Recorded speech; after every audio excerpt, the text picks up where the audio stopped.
Alors, là, on est dans les évangiles, 4 évangiles, on a vu. Il y en a 3 qui se ressemblent. On dit en théologie synoptique, ça veut ni plus ni moins dire qui se ressemblent, voilà, c'est tout. Donc, des témoignages un peu différents qui donnent une perspective, voilà, tout simplement. Une dimension un peu différente, mais complémentaire, qui permettent de mieux comprendre qui est Jésus? Qu'est-ce qu'il a fait? Quand il y a eu un événement, il va guérir un aveugle, bien, vous allez savoir avec les 3 évangiles, en particulier qui se ressemblent, ce qui s'est passé. Peut-être même le 4e qui va donner ça, voilà. Alors, on a vu que Jésus avait 2 missions principales sur la terre. Numéro 1, c'est montrer l'amour du Père. Ça, c'est important. Démonstration du royaume de Dieu. Jésus est venu prêcher le royaume. Il pardonne verbalement le péché, bien sûr. Il guérissait les malades, il délivrait les démoniaques, il faisait des miracles. Voilà, ça c'est Jésus, Jésus qui montre. Il n'a pas parlé seulement, parce qu'aujourd'hui, on a des grands discoureurs sur la Bible, mais ça manque de puissance, de transformation de vie. Et c'est important que nous puissions voir des gens transformés par la puissance de Dieu. Jésus n'est pas dans le business des discours, Jésus est dans le business de la transformation des vies. Voilà. Il est là, il prend un pécheur perdu, qui est destiné à l'enfer, et il va miraculeusement transformer sa destinée éternelle, et il va lui donner une identité en Christ, il va lui donner la vie éternelle, et ça implique tellement de choses absolument merveilleuses. Ensuite, on a vu deuxième, mission de Jésus sur la terre, c'est bien sûr son œuvre sur la croix. Il a montré ce qu'était le royaume de Dieu. Maintenant, il faut entrer dans le royaume et voir le royaume. Et la seule possibilité, c'est de naître de nouveau. Nous l'avons étudié. Maintenant, vous comprenez tout ça.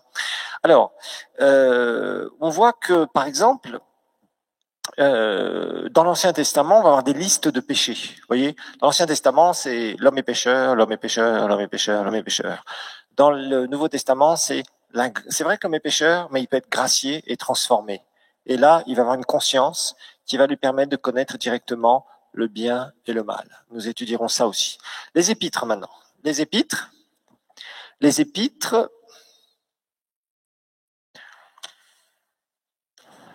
Alors bien sûr, il y a les actes des apôtres aussi dont on peut parler. Les actes qui durent 30 ans d'histoire de l'Église, on en avait déjà touché quelques mots. Alors on va voir les épîtres. Épître, ça veut dire lettre. C'est ça, quand vous voyez le mot épître, c'est pistolos en grec, donc ça veut dire lettre, ni plus ni moins.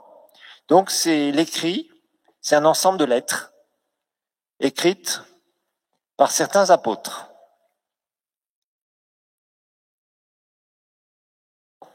C'est l'ensemble donc de lettres qui vont être écrites par certains apôtres, pas tous d'ailleurs. Et les épîtres, ces lettres-là, s'adressent aux églises, c'est-à-dire aux chrétiens nés de nouveau.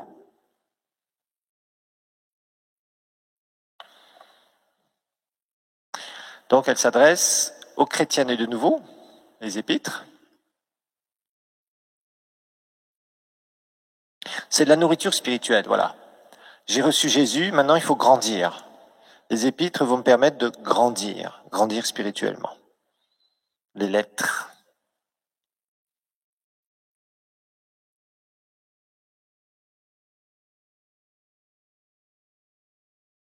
Alors, quand vous prenez l'Ancien Testament, donc on a vu les 4 évangiles, ok?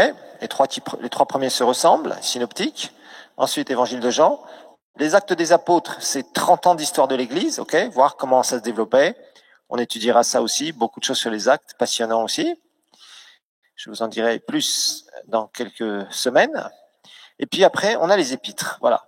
Alors les épîtres, c'est donc ces lettres, cet ensemble de lettres qui vont nous aider à grandir spirituellement, grandir dans notre foi, avoir la doctrine de l'Église, ce qu'on appelle l'enseignement. Doctrine, c'est enseignement. Enseignement de l'Église. Alors, on va voir qu'il y a 3 grands groupes ici, qu'on distingue en général. D'abord, c'est les épîtres de Paul. Épîtres de Paul.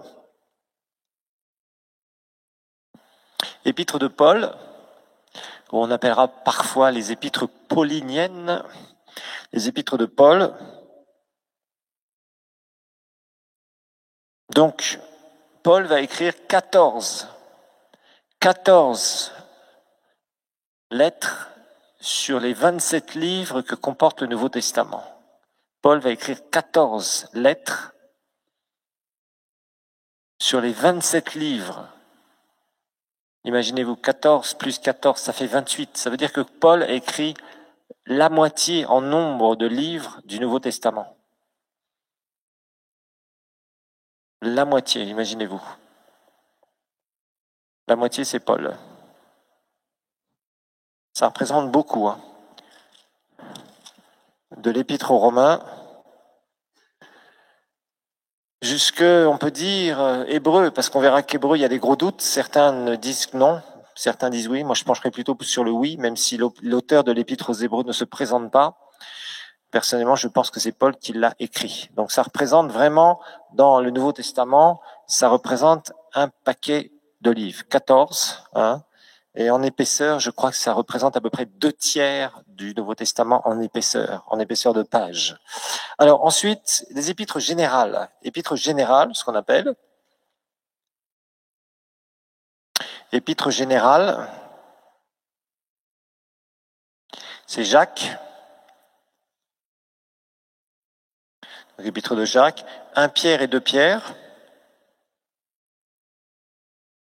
Les épîtres générales. Tout ça, vous l'avez quand vous regardez le début de votre Bible. Hein, c'est classé comme ça. Épître générale, Jacques, 1 Pierre, 2 Pierre, et 1, 2 et 3 Jean. Les 3 épîtres de Jean. Donc Jacques, 1 Pierre et 2 Pierre.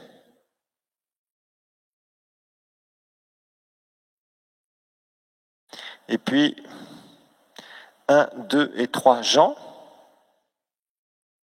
Et puis bien sûr aussi le livre de Jude. Jude. C'est bien que, en même temps que le syllabus, hein, vous pouvez jeter un coup d'œil, mais prenez des notes à côté, c'est bien. Soit sur votre syllabus, soit à côté aussi. Hein. Ne lisez pas simplement le syllabus en cours, c'est pas une bonne chose. Voilà. Et puis, dernière partie qu'on trouvera dans la Bible, dans le Nouveau Testament, c'est l'Apocalypse. Alors l'Apocalypse, c'est un très gros morceau, fantastique à bien comprendre. C'est l'accomplissement de toute chose. En fait, c'est ce qu'on appellera la restauration du royaume et l'instauration du royaume de Dieu. Je vous expliquerai ces expressions-là, qui sont très importantes. Sur la fin des temps, vous aurez tout un cours sur dispensation, où je vous montrerai qu'est-ce qui va se passer après. Voilà. L'Apocalypse, c'est un livre extraordinaire quand on comprend, quand on a toutes les fondations pour le comprendre. Et c'est super. Je fais souvent à la radio destinée, j'ai fait pas mal de séries là-dessus avec Bob qui m'interrogeait, qui m'interviewait. Et on a décortiqué tout le livre. On a fait 125 émissions, 127 émissions, quelque chose comme ça. Donc sur l'Apocalypse, verset par verset, j'ai tout un enseignement là-dessus qui m'a mis des années d'ailleurs à être constitué tel quel. Et franchement, l'Apocalypse, c'est un livre fabuleux quand on le comprend. Et l'Apocalypse n'est pas le livre des malheurs. C'est le livre de la gloire que nous aurons avec Jésus. Dans le millénium, première partie de son règne, et dans l'éternité où Dieu sera tout en tous. On expliquera tout ça. Ceux qui ont choisi de marcher avec le Seigneur, c'est ça la vie éternelle. Tout ce qu'on va vivre à régner avec Jésus. Et vous aurez pas mal d'explications. Deuxième année. Alors, troisièmement, pourquoi la Bible? Pourquoi la Bible? Troisièmement,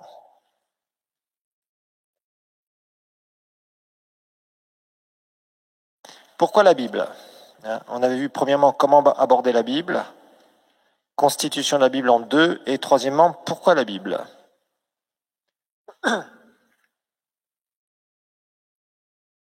Alors la Bible, c'est vraiment un livre très différent des autres. C'est le livre des livres. On verra vraiment c'est toutes les couleurs qu'il y a dans la Bible, extraordinaire. Donc la Bible, c'est la parole de Dieu, la parole qui est sortie de la bouche de Dieu au travers des personnes. C'est ça qu'on va découvrir. Elle a quelque chose de vraiment caractéristique, unique dans ce monde d'ailleurs. Donc c'est la parole de Dieu. Elle a été écrite par plus de 40 auteurs différents.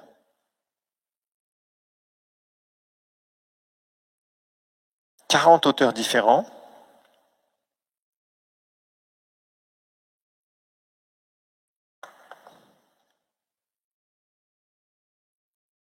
« 40 auteurs différents sur une période de plus de 1500 ans.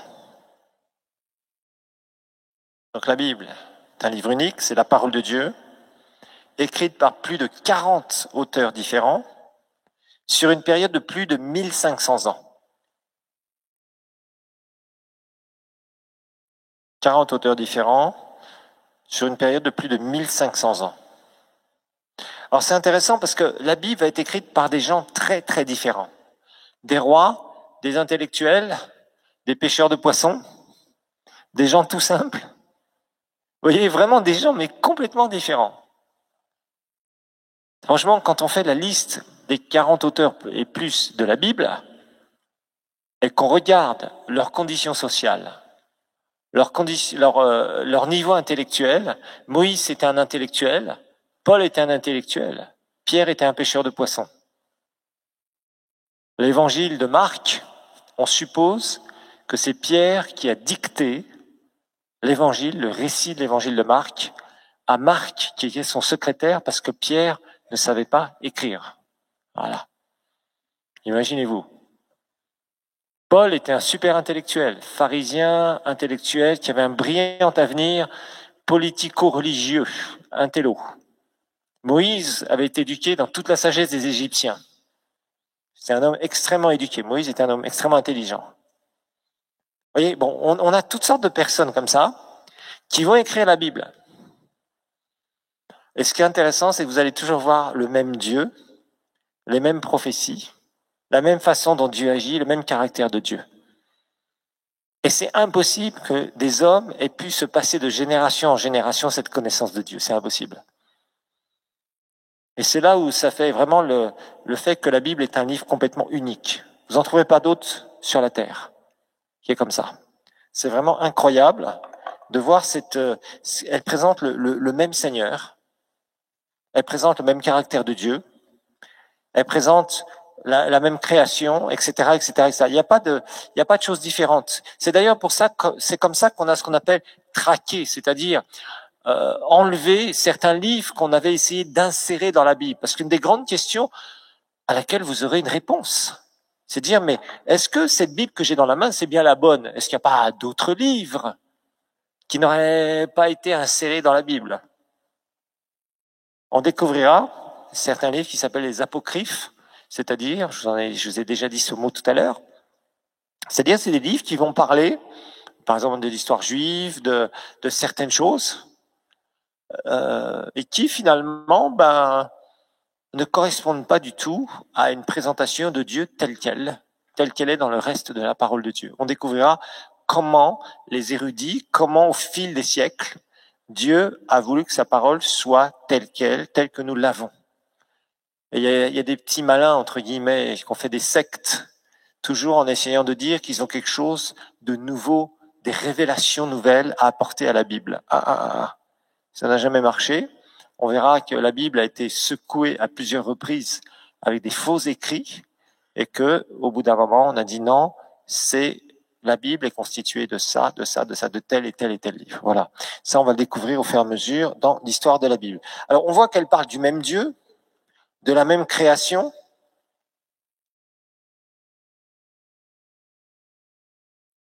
Même Dieu, même création. Même Dieu qui va être révélé en 3 personnes, Père, Fils et Saint-Esprit. Là aussi, je vais vous montrer le rôle de la Trinité. C'est une doctrine importante qu'on voit dans toute la parole de Dieu, même si ce mot Trinité n'est pas dans la parole de Dieu telle quelle, mais la doctrine de la Trinité est dans la parole de Dieu. Nous allons le découvrir. Alors, il y a ça. Il y a aussi l'accomplissement des prophéties. On étudiera tout ça un peu plus tard.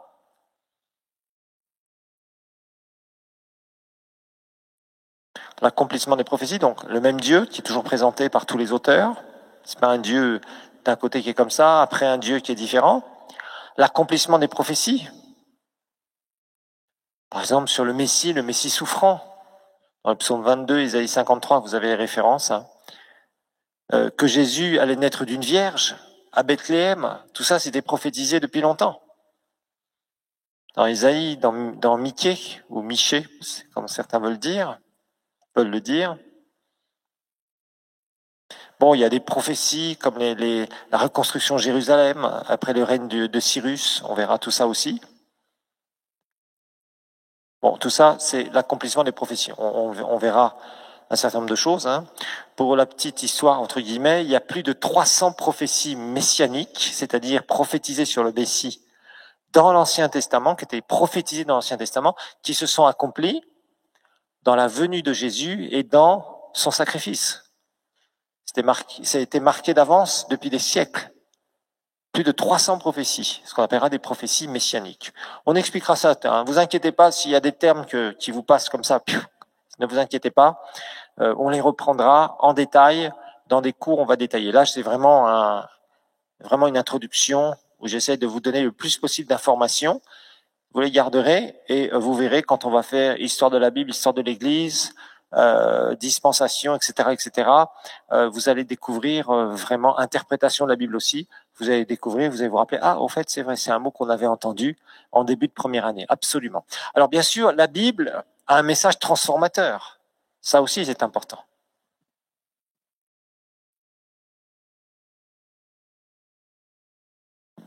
La Bible a un message transformateur. Il y a des centaines de millions, voire 1 milliard ou 2 de personnes sur cette planète qui ont été transformées par la parole de Dieu, qui sont nées de nouveau, qui ont été transformées. Ça, c'est quelque chose qu'aucune religion peut donner. Donc ça, c'est à chaque fois, une personne qui est sauvée, elle a été sauvée parce qu'elle a entendu quoi? Le message qui venait de cette parole. Elle n'a pas été sauvée parce qu'elle a entendu une philosophie quelconque et dire, ah, maintenant je connais Dieu. On reçoit le message de la parole de Dieu qui vient de la Bible et on se repent et on reçoit Jésus, on va naître de nouveau, on va vivre ce miracle, être sauvé et on va savoir qu'on est sauvé, vous voyez. Donc tout ça, c'est ce que la parole de Dieu va nous montrer d'une façon très puissante. Et là, c'est important de le comprendre. On voit que cette parole aussi a une autorité dans le monde spirituel. Ça, c'est clair. Elle a une autorité dans le monde spirituel.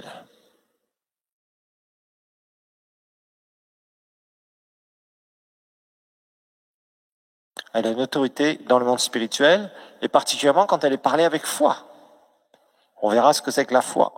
Vous aurez 2 séries d'enseignements sur la foi qui vont vraiment vous aider à recevoir de la part de Dieu. Donc, il y a une autorité dans le monde spirituel. Je vois qu'il y a quelques fautes dans le syllabus qu'il faudrait que je corrige parce que c'est ouf. Bon, donc quand cette parole est parlée avec foi, puissamment, Jésus l'a fait. Et Jésus va parler la parole et va calmer la tempête. Il va parler sur les maladies et les maladies vont partir. Il va chasser les démons par sa parole et les démons vont sortir. On voit qu'il y a une autorité de la parole de Dieu dans le monde spirituel. D'ailleurs, comment Dieu a créé le monde invisible et le monde visible, par sa parole, nous dit la Bible. Il a parlé et les mondes sont venus à l'existence. Vous voyez? Donc la parole de Dieu a une puissance extraordinaire, une puissance de création. Nous étudierons ça. Nous étudierons ce que c'est que quand un croyant, né de nouveau, parle la parole de Dieu avec foi. On verra ce qu'on appelle la confession. Les lois spirituelles qui régissent la confession de la foi pour les croyants. Et on verra comment, justement, dans les situations, les choses peuvent complètement changer si tu sais parler la parole de Dieu, si tu sais parler cette autorité divine dans ta vie, sur toi-même, dans ta vie spirituelle, dans tes pensées, sur ton corps, sur tes finances, etc., etc. On verra la puissance de la parole de Dieu.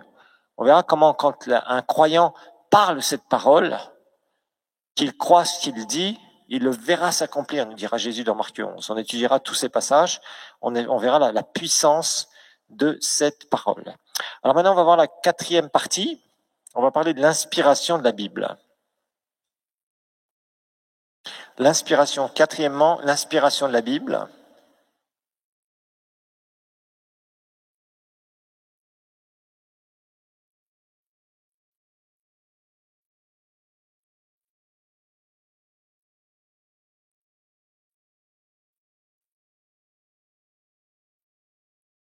L'inspiration de la Bible.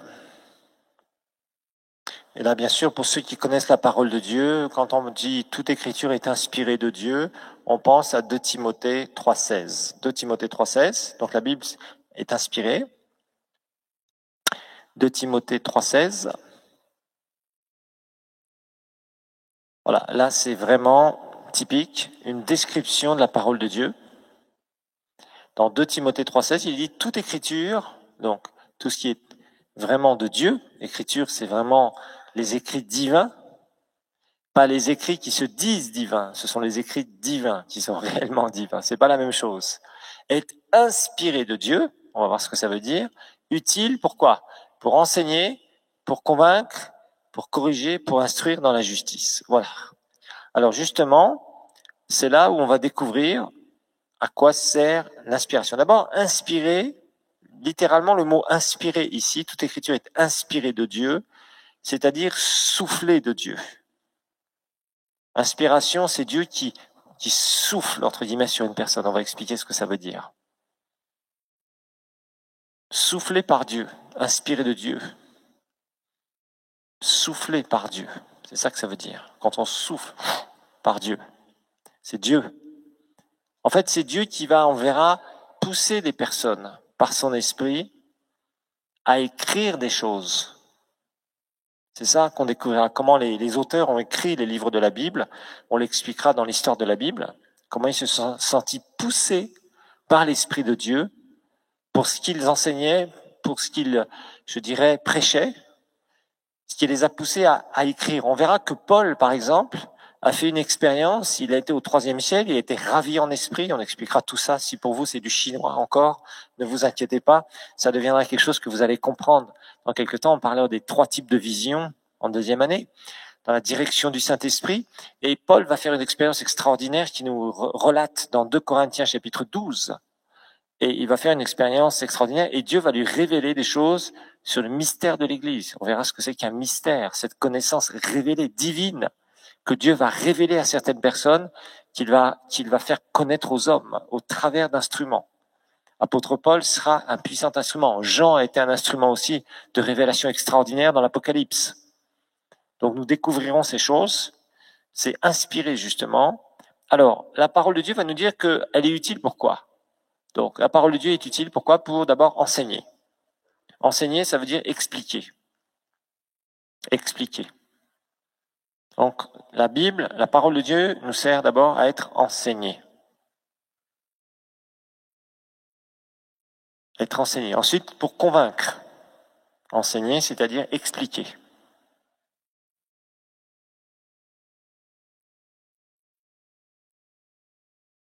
Ensuite, pour convaincre. Ça, c'est la puissance qu'il y a dans la parole de Dieu, une puissance de conviction. Pour convaincre. Par exemple, quand on prêche l'évangile, je vous ai dit, quelqu'un ne pourra jamais être sauvé s'il n'a pas conscience de sa perdition. Il doit être conscient de son état de péché, de son état qui ne peut pas se transformer lui-même, mais de son état où il doit se donner à Christ tout de suite. Sinon, il ne peut pas être sauvé. Quelqu'un qui n'a pas conscience de son état de perdition, c'est un religieux. Un religieux n'est pas sauvé. Celui qui est sauvé, c'est celui qui est né de nouveau, celui qui est passé par ce miracle extraordinaire. Et la parole de Dieu va convaincre. Elle nous convainc aussi des fois quand nous avons des comportements qui ne sont pas dignes du Seigneur en tant qu'enfants de Dieu. Ou quand on doit faire telle et telle chose, que Dieu nous dit dans sa parole de faire telle et telle chose. Le cœur est touché, ou elle va nous convaincre quand une situation est anormale. Par exemple, nous verrons qu'un chrétien qui est malade et qui reste malade, c'est anormal. Dieu veut le guérir. Il faut être convaincu d'abord de ça. La conviction va amener à la foi, bien sûr. Quelqu'un qui reste dans la pauvreté, tu peux être trouvé dans la pauvreté en tant que, c'est toute la série que je fais à l'église actuellement, ici, c'est que j'explique aux gens qu'on peut être trouvé pauvre en tant que t'es pécheur perdu, tu es pauvre, bon, ok, tu reçois le Seigneur, tu es trouvé tel que tu es. Mais des années que tu dois passer dans le Seigneur, tu dois prospérer financièrement. Dieu veut que tu produises. Et que ça devient un chrétien qui reste dans la pauvreté pendant 10 ans, 20 ans, 30 ans, c'est une situation anormale pour Dieu, parce que Dieu est un Dieu de prospérité. Donc, au bout d'un moment, la parole de Dieu va te convaincre. Puis tu vas dire, non, je comprends maintenant. C'est une situation qui n'est pas normale. Et ça va stimuler ta foi pour amener Dieu à agir dans ta vie, le Seigneur à agir dans ta vie. Alors, corriger. Troisième chose, corriger. Et la correction, c'est quoi? La correction, en général, c'est quand on fait des choses qui sont pas bien. Hein, on est corrigé quand on dévie, voilà. Donc quand un enfant de Dieu fait des bêtises, il y a des manquements, des erreurs, des péchés. des fautes, ben, la parole de Dieu va nous corriger. Va dire non, ça, la Bible dit que, ma parole dit que, voilà. Et donc la parole de Dieu va nous corriger à ce moment-là. Évidemment, après, pour nous instruire aussi, alors dans la justice, c'est-à-dire dans ce qui plaît à Dieu. Ça, c'est important aussi. La Bible va nous instruire. Elle va nous instruire dans la justice. Alors la justice, c'est tout ce que Dieu approuve, c'est ça que ça veut dire. Tout là où il y a la marque d'approbation divine. Et l'injustice, c'est pas comme le terme qu'on utilise dans les tribunaux, en quelque sorte. Il y a une idée là-dedans, mais c'est pas tout à fait ça. C'est par rapport à la justice divine. Quand Dieu approuve ou quand Dieu désapprouve, voilà, c'est tout. Quand Dieu approuve, il met sa vie, il fait avancer, il fait prospérer. Quand Dieu désapprouve, il y a rien qui se passe. T'es anesthésié spirituellement, t'es endormi spirituellement, voilà. Ton cœur est là et tu dis, il a soif d'un côté et tu sens qu'il y a une désapprobation par rapport à tes actions et ton cœur. Voilà. Donc nous instruire dans la justice, c'est ça que ça veut dire. La justice, c'est pas simplement dire je fais bien, je fais mal par rapport à... Non, c'est ce que Dieu approuve. Et des fois, il y a des choses que Dieu approuve que l'homme désapprouve. Et des fois, il y a des choses que les hommes approuvent que Dieu désapprouve. Même des choses qui paraissent très spirituelles. Tu peux faire des choses, par exemple, en pensant que c'est la volonté de Dieu, mais tu ne la fais pas de la bonne manière. Dieu ne va pas approuver. Je vous donnerai l'exemple typique du ministère. Tellement de gens ressentent un appel et veulent eux-mêmes se mettre dans un ministère. Et ils se cassent la figure parce que Dieu n'approuve pas. On verra qu'il y a un temps où tu peux être appelé par Dieu pour le servir à plein temps. Et il y a un temps où tu dois être ce qu'on appelle mis à part. C'est-à-dire que Dieu va mettre une onction sur toi. Rappelez-vous, une onction, c'est une mesure de l'Esprit de Dieu. Vous vous rappelez, on a été instruit déjà là-dedans. Ne vous en faites pas, cette notion va revenir souvent, qui vient dans une personne, nouvelle naissance, ou sur une personne. Et vous avez vu que, nous avons vu qu'il y a 3 onctions. Onction de la nouvelle naissance, onction du baptême de l'Esprit, et onction de quoi? Du ministère. Quand quelqu'un est appelé et qu'il est prêt, et ça peut mettre des années, par exemple, Élisée a suivi Élie. Élisée servait Élie pendant des années. On étudiera que Élisée a servi Élie pendant presque 10 ans et demi. Et il y a un jour où Dieu a fait partir Élie, et Élisée a reçu l'onction, a été approuvé par Dieu. Voilà. Ok, c'est pas lui-même qui a dit, maintenant j'ai l'onction d'Élie, je confesse que j'ai l'onction d'Élie. Hein, il a reçu. Parce qu'il y a eu une approbation divine. Donc, nous étudierons que la justice est vraiment une approbation divine. Quand, comme vous vous rappelez, on a fait le théâtre sur la nouvelle naissance, là, il y a une approbation. Vous vous rappelez, on avait fait le Père, Fils, Saint-Esprit, puis le pécheur perdu qui vient à Jésus. Et quand la personne demande pardon, Jésus plaide sa cause auprès du Père. Et il va acquitter dans la Cour suprême de l'univers. Et qu'est-ce qui va se passer? Jésus va pardonner le péché du pécheur perdu repentant, qui est repentant. Mais l'approbation, c'est quoi? L'approbation, c'est l'Esprit de Dieu qui vient habiter dans la personne. La personne va être scellée du Saint-Esprit, nous dit la Bible. Ça, c'est l'approbation de Dieu. Donc, il faut faire attention. Instruire dans la justice, c'est être instruit dans ce que Dieu approuve et ce que Dieu désapprouve. Alors, en fait, l'Écriture est là pour quoi? Est là pour nous faire grandir. Voilà. L'Écriture est là pour nous faire grandir. On découvre Jésus dans les Écritures. On découvre qui est le Sauveur, on est de nouveau, et après on va avoir de la nourriture pour grandir. Grandir spirituellement. Vous aurez un cours sur la croissance spirituelle.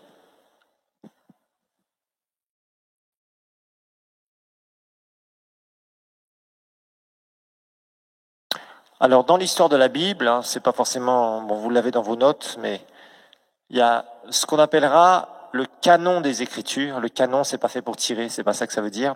Le canon, c'est en fait quand en théologie on dit le canon des Écritures, on va parler de l'ensemble des livres reconnus d'inspiration divine. Voilà. Et là, on découvrira dans l'histoire de la Bible, je vous donnerai toutes ces définitions, mais je vous ai montré qu'il y a des livres qu'on a essayé d'insérer. Par exemple, il existe un évangile qui s'appelait l'évangile de Thomas.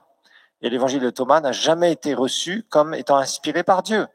parce que il a été écrit bien après, et puis ça n'a rien à voir avec le Dieu, le Seigneur de la Trinité, qui est présenté toujours dans les Écritures, vous voyez, la façon d'agir, etc., etc., etc.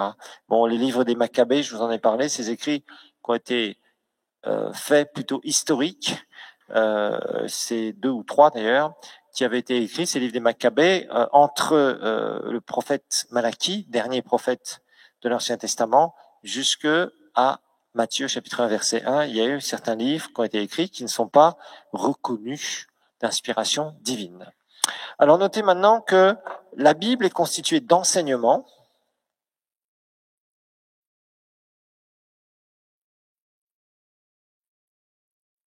Alors la Bible est constituée d'enseignements.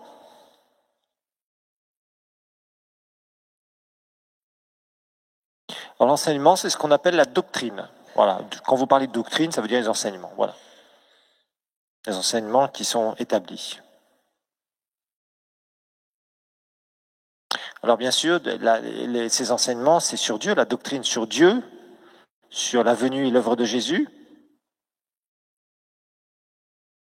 Donc la Bible est constituée d'enseignements. Donc sur Dieu, sur la venue et l'œuvre de Jésus.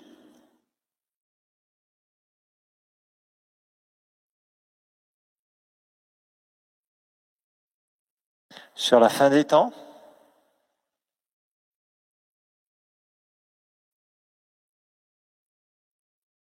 Donc, la Bible est constituée d'enseignements, ce qu'on appelle la doctrine, donc sur Dieu, sur la venue et l'œuvre de Jésus, sur la fin des temps, sur les lois spirituelles aussi du royaume de Dieu, bien sûr. Sur les lois spirituelles du royaume de Dieu. Sur les lois spirituelles du royaume de Dieu. Alors, je vous rappelle que la Bible, c'est l'histoire de quoi? D'un royaume. Vous vous rappelez bien de ça, hein? C'est très important. Toujours, il faut voir ça à la lumière. Ce royaume a été perdu avec Adam et Ève, vous vous rappelez, qui ont péché, qui ont légué les systèmes de ce monde à Satan. C'est pour ça qu'aujourd'hui, notre monde est un monde chaotique au niveau du leadership, au niveau des finances, au niveau du social. Tout ça, c'est les injustices sociales, les trucs chaotiques qu'on voit partout, les injustices, etc., etc., etc. Parce qu'on sait que Satan est le petit Dieu, entre guillemets, c'est ce que la Bible dit, nous découvrirons des systèmes de ce monde. Nous allons le découvrir. Et on a vu que Dieu s'est formé un peuple d'Israël, au travers duquel va naître qui? Le Messie. Daniel, chapitre 2, nous découvrirons en détail, va avoir la vision d'une succession d'empires, et après, une petite pierre qui va détruire les systèmes de ce monde, ce qui va s'accomplir dans l'Apocalypse, on va le découvrir aussi. Et là, Jésus est venu pourquoi? Il est venu pour démontrer le royaume, démontrer comment ça marche, tant qu'on est dans ce corps.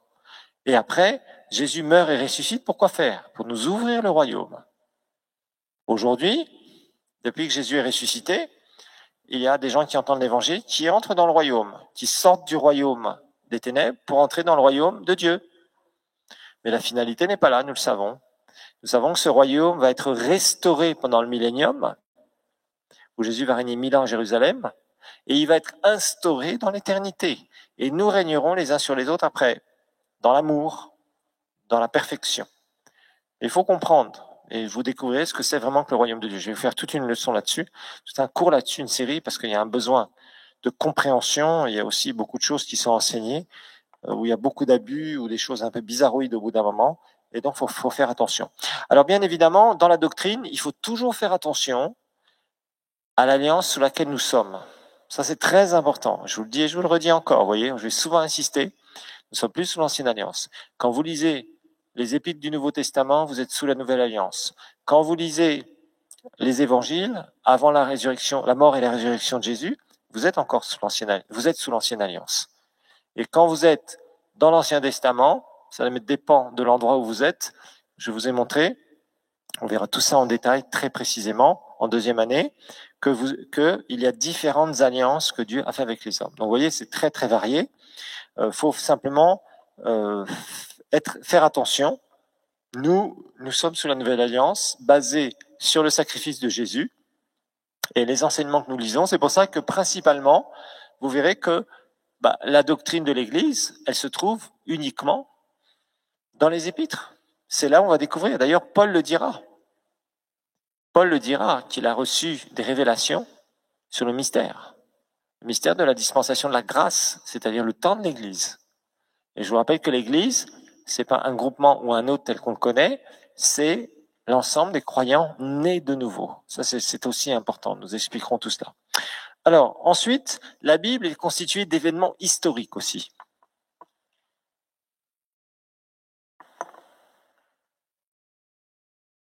Il y a des événements historiques, toutes sortes d'événements historiques dans la Bible, d'ailleurs qui ont été prouvés, et ça a confondu des historiens athées bien des fois.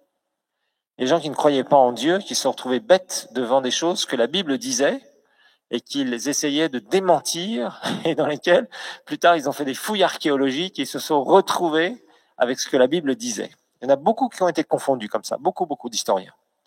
Alors la Bible donc a des événements historiques, donc l'histoire du peuple d'Israël.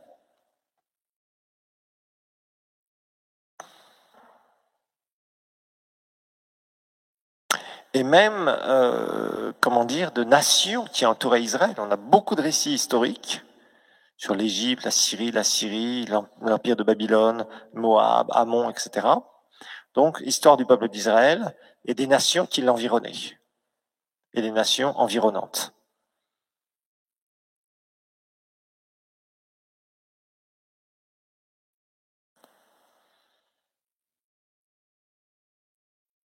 Donc là aussi, ça, c'est tout un tas d'histoires. Il y a aussi l'histoire de l'humanité, du début de l'histoire de l'humanité. Hein.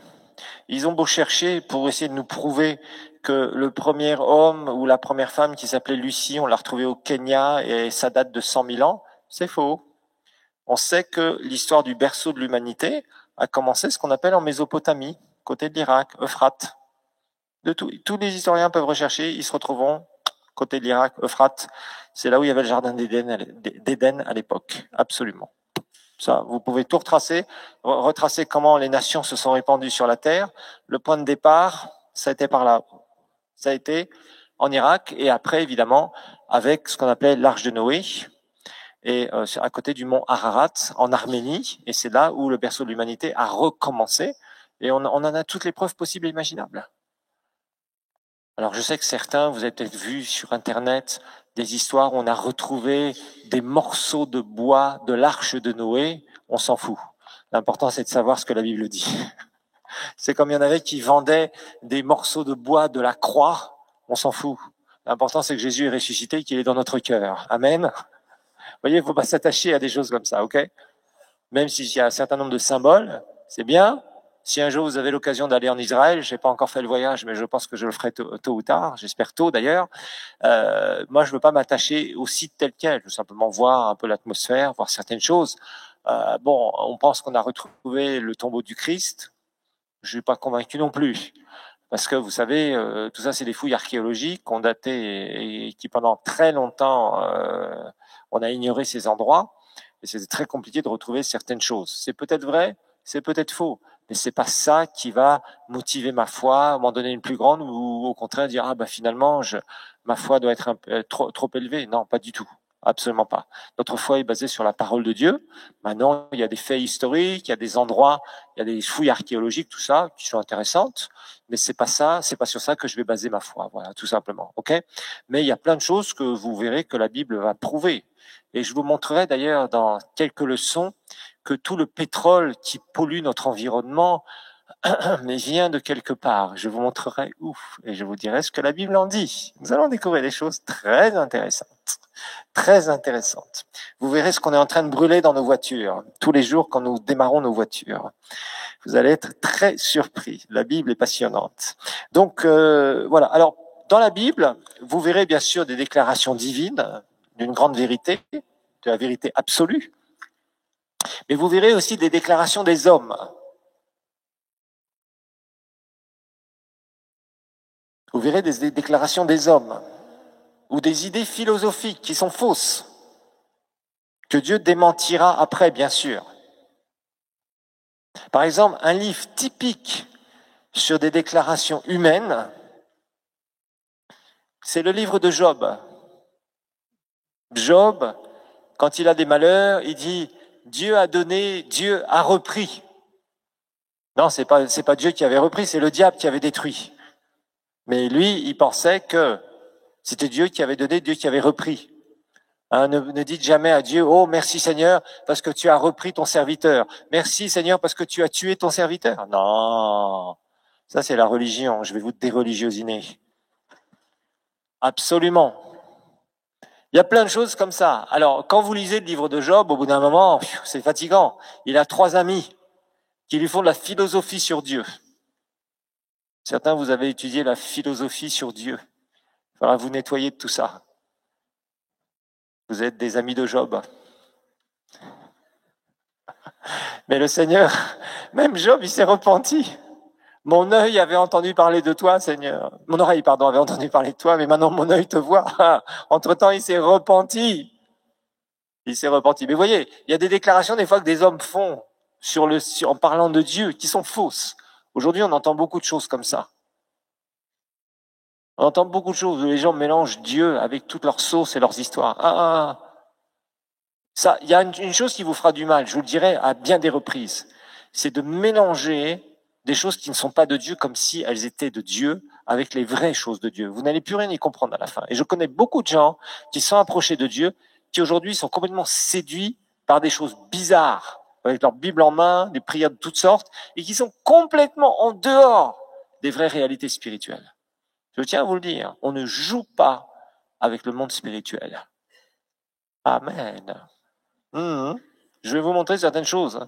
Vous savez, votre foi doit être basée sur la véracité de la parole de Dieu, la vérité de la parole de Dieu, pas sur des trucs que vous pouvez croire ou penser que c'est ça à propos de trucs, etc., etc. Des fois, je vois des petites vidéos sur Internet que des gens se refilent à des dizaines, centaines de milliers d'exemplaires sur des trucs faux, mais faux et archi-faux de séduction spirituelle. Et les gens pensent que ça vient de Dieu. Je vous donnerai des cas particulier. Ça vous aidera. Très important. Ok, donc tout ce qui est marqué dans la Bible n'est pas déclaration que Dieu approuve. En tout cas, par exemple, le livre de Job, c'est tout à fait typique. Alors maintenant, on va terminer ce cours avec quelques remarques aussi. Donc la Bible, notez que la Bible est constituée d'inspiration.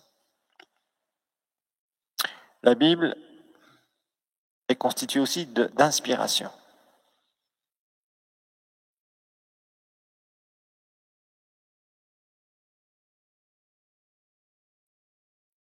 Alors l'inspiration, c'est quoi? L'inspiration, c'est trouver une réponse divine. L'inspiration, c'est trouver une réponse divine à des problèmes humains.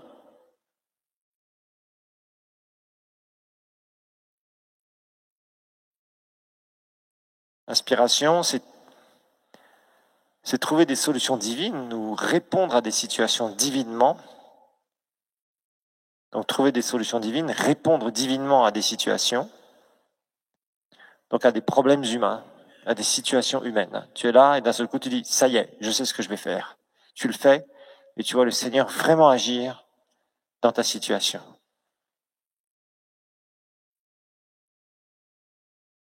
Donc on voit vraiment des fois dans la Bible, c'est typique, des gens qui viennent, qui cherchent des réponses divines, parce qu'ils sont malades, parce qu'ils sont possédés, parce que ceci, parce qu'ils sont pécheurs, parce qu'ils ont un problème particulier, ils sont en danger.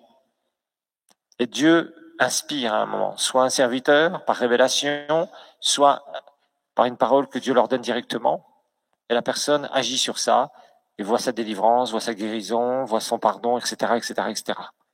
Donc on voit qu'il y a cet aspect d'inspiration, bien évidemment. Et souvent, la parole de Dieu, vous devez la considérer comme ça. Il y a quelqu'un un jour, je crois que c'était celui où j'ai fait l'école biblique aux États-Unis, qui était un vrai prophète de Dieu et un enseignant de la parole qui a été d'une très grande bénédiction dans le monde entier, Kenneth Hagin. Il disait, en fait, Dieu, la parole de Dieu, c'est Dieu qui te parle personnellement. Et il y a des moments, tu verras que la parole de Dieu, tu vas la méditer, et d'un coup, ça va faire comme ça, et boum, ça va descendre dans ton cœur, et tu vas avoir une foi incroyable, tu vas parler cette foi, tu vas agir, et bam, ton miracle est là. Et tu diras, Seigneur, ce jour-là, j'étais en train de méditer la parole. C'est pour ça que vous devez devenir des étudiants de la parole, pas des lecteurs. Vous pouvez lire la parole de Dieu, c'est bien, vous devez la lire pour avoir une connaissance globale de ce qu'il y a dans la parole. Mais il va falloir puiser les richesses. C'est comme un chercheur d'or. Un chercheur d'or, il se dit, voilà, dans cette montagne, il y a de l'or. Là, je parle aux Congolais. Je parle à tous les Congolais qui sont ici. Il y a de l'or. Vous sentez qu'il y a de l'or quelque part parce que quelqu'un a trouvé de l'or à côté. Donc, c'est sûr, il y a de l'or ici. Au Congo, il y a de l'or partout presque. Alors, vous creusez, vous trouvez rien. Vous creusez, hein, vous cherchez. Ah, vous commencez à tomber sur une pépite d'or. Et, c'est pas mal, mais t'as transpiré dur. Tu commences à creuser plus profondément. Tiens, t'as toujours rien. Après, tu commences à en trouver 2, 3. Et au bout d'un moment, tu te demandes s'il n'y a pas ce qu'on appelle un filon, une veine remplie d'or. Et là, quand tu tombes là-dessus, là, tu dis, ça y est, j'ai trouvé la richesse. C'est comme ça avec la parole de Dieu. Tu dois creuser, creuser, creuser, creuser. Et au bout d'un moment, tu vas commencer à trouver quelques pépites d'or qui vont transformer ta vie spirituelle, transformer tes situations. Et tu vas commencer à voir que de cette parole, tu dois dépendre. Et quand tu apprends ça, quand tu as goûté à ça, tu commences à goûter au surnaturel de Dieu. Et là, tu vois des choses les plus extraordinaires se produire. Et là, la vie commence à être passionnante. La vie spirituelle ne sera pas passionnante si tu pries et que tu vois rien. La vie spirituelle est passionnante quand tu commences à utiliser la parole de Dieu, à la parler et à voir les effets incroyables. Au début, c'est une fois de temps en temps, et après, ça devient de plus en plus fréquent. Plus tu obéis, plus tu sais te servir de cet outil extraordinaire. Alors, ensuite, dernière chose, la Bible est constituée de révélations. Révélations.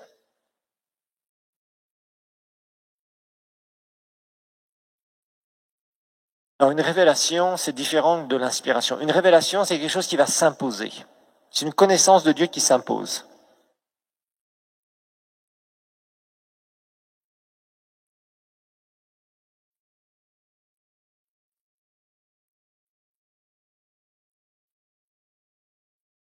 Donc une révélation, c'est une connaissance qui s'impose. Et dans la Bible, il y a un certain nombre de personnes qui vont recevoir des révélations.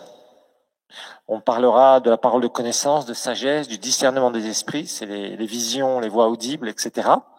On parlera de tout ça bien plus tard. Et on voit qu'un certain nombre de personnes vont recevoir des révélations. Sur ça, ils vont avoir des destinées transformées par la puissance de Dieu. Ou ils vont apporter une délivrance au peuple d'Israël, par exemple. Ils vont apporter telle ou telle chose. Jésus va exercer son ministère. Rappelez-vous, quand Jésus va rencontrer Nathanaël, enfin Nathanaël va rencontrer Jésus dans les évangiles, Jésus lui a dit, je t'ai vu quand tu étais sous le figuier. Et d'un seul coup, Nathanaël saute en l'air et dit, ah, Rabbi, tu es vraiment le prophète, tu es, etc., etc. Il reconnaît Jésus comme le Messie, d'un seul coup. Il s'est passé quelque chose là. Jésus dira, le Fils ne fait pas les choses de lui-même. Il fait ce qu'il voit faire au Père. Jésus marchait beaucoup par vision, par révélation.